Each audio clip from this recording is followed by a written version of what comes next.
All right, here we are. We're back again, and we've got Clawful from the new Eternia line from Masters of the Universe. So let's go ahead and take a quick look at him here. As you can see, we're going to have a shield, an arm piece. We're going to have a chest piece here, and this should be the back piece for him. He's got his mace there, and then of course we've got the figure, new Eternia logo, Clawful on the top, Masterverse, 30 points of articulation. When we look at the side here, we've got Clawful's name, Warrior with a Grip of Evil. Hey, ho, Hakuna Histatas, it's sorry.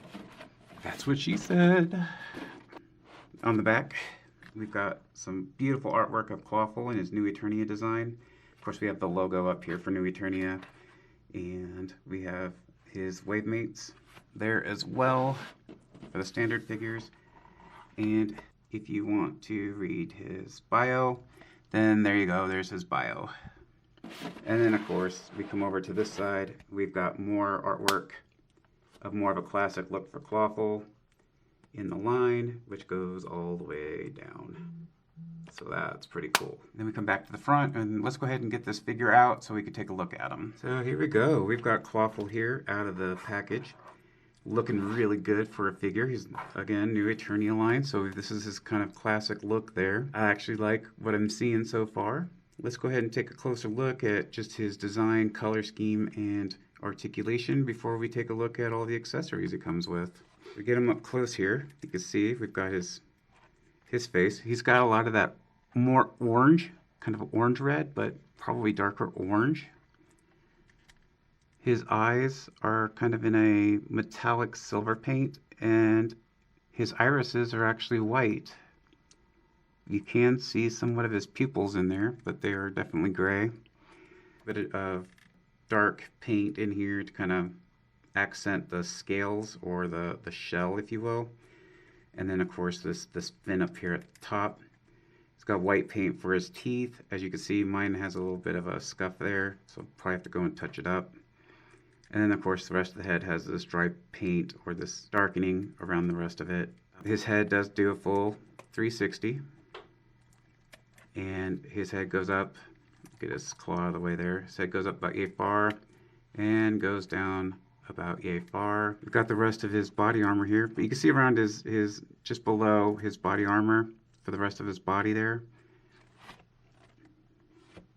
He does have some more of that crustaceous or scaly look, and then it turns into the armor, where the armors are just textured with the lines, and then kind of this gold paint for each section of the armor, which goes all the way down to this side here.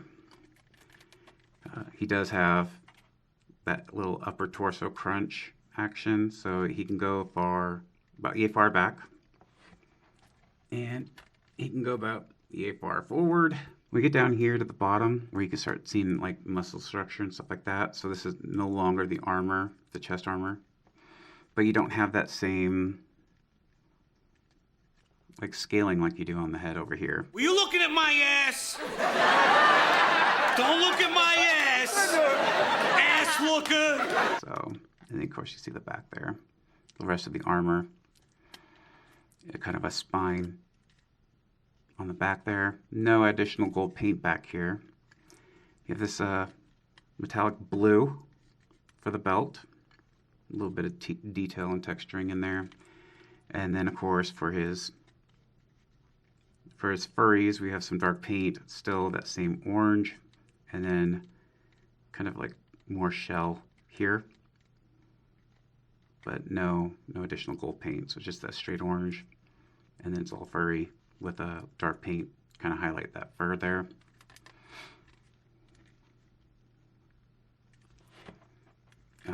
He does have a twist at the waist, so full 360 all the way around. You can bring his arms up about yay far for each arm. This one's going to stay down a little lower, I think. No, they go about the same height. You do have a bicep swivel, double jointed elbow. Hands do spin. And for this claw, you do get this one to open. There's a joint there. No additional movement at the wrist, so you can open up his claw like so and close it. And then of course we have his big claw here. Again, he does have that same double jointed. And it looks like I thought you could spin the wrist right there, but you can't. And then of course his claw does open and close, just like so. Not bad. Come down to the legs. Well, you can look at the arms here real quick, I'm sorry. As far as coloring goes, you'll see that you start to get the skin tone, and then it comes down, we start getting more of the spines and the kind of crustaceous feel to it. And as that starts to develop, we get more orange in there. So along the legs, we have more spines. As you see, a double jointed knee. We have a thigh swivel for the leg, and his leg can go about knee high up and so far back. So you're not going to get much in the back there. Double jointed knee.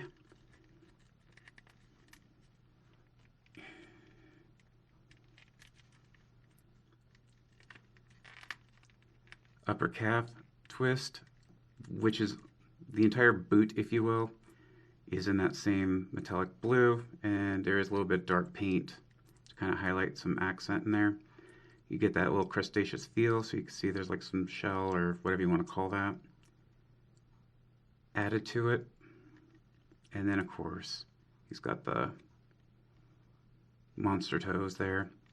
Ankles do go up that far, they go down that far, and a little bit of that left and right movement, so for the swivel. So that covers all of his articulation. So I do have his mace here, all green. Little handle there, just like in the Origins figure. No real depth of color, just plain green.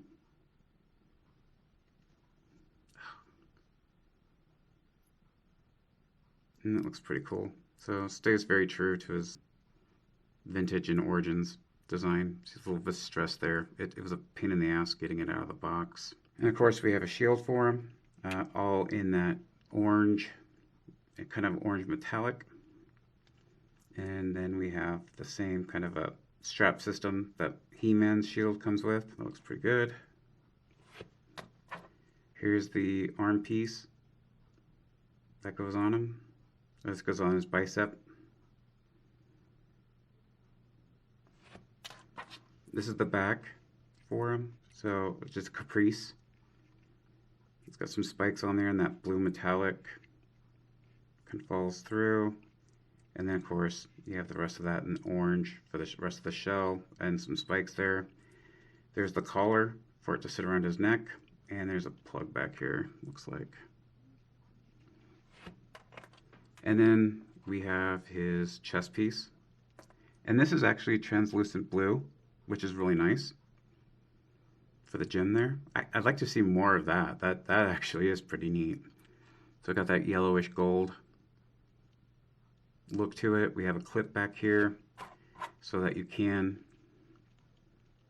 clip on his mace for weapon storage. And of course we have the little clips on the side like we do with most of the Masters of the Universe when they have body armor. So there you go. That's his chest piece there. Let's go ahead and get him set up with some of those pieces and take a look at him. Okay, so we've got him with the chest piece on. It actually looks really nice, I think, overall for him. And of course you've got the back where he's storing his mace there. I went ahead and put the bicep piece on as well. In order to do that, you do have to pull the claw completely out. You have the shield here. I was trying to set this up before, and I seem to be having an issue with it. With some of the Masters of the Universe figures, like He-Man and stuff, you can slide this right on. Maybe it's the arm piece that's doing it for me. But once you get to this point, and you try to put the claw back on, the shield is curved in such a way that the claw won't fit. I don't know if this is correct or not, but you can't put the claw through the main hoop. You know, have to use his claw to kind of hold the rest of it in place. And then that's how he's going to have to hold his shield if you want him to hold his shield. If this is wrong, if someone knows how to kind of work it around, then let me know in the comments, because as far as I could tell, this was the best way that I could actually get his shield to fit on him. And we'll go and take that off. And of course, open up his hand. There is a notch in the claw right here that allows you to put his mace in so that he can hold it. So, and that's how he looks when he's actually holding the mace. And then of course with that off, we can take the caprice here, put it over his head, like so. And then this notch here can plug right into his back, where he would hold his weapon normally, like that. And then that's how his caprice would look with the armor on his back, which actually looks pretty cool. I don't know if I'm going to keep it this way. I might, but I think it actually looks pretty decent. And if I don't keep it this way, if I decide to pick up more clawfuls for like a troop building, then I'm sure some of them are going to have this kind of a back piece on there. So there you go. That's how that looks for his accessories go. Side comparison, we've got Man-at-Arms. As you can see, he actually looks a little taller than Man-at-Arms. And if we go over to the side here, you get a side comparison. Again, definitely a lot taller than Man-at-Arms is. Not too bad. I guess that puts him just a little over 7 inches. So it looks really good. Looks really monstrous. All right, guys, let me tell you, I love this figure. This is my review of Clawful, new Eternia Masters of the Universe. I don't think that the new Eternia line for Masters of the Universe has missed the mark yet. These things have been so amazing, updated so well, and this 7-inch scale for these, perfect. You know, absolutely perfect. I'm actually really, really impressed with this. Love this figure. Can't say enough about it. Probably gonna ramble. So that's my review of Clawful from Masters of the Universe New Eternia. Hope you guys enjoyed it, and we'll see you on the next review. Have a great day.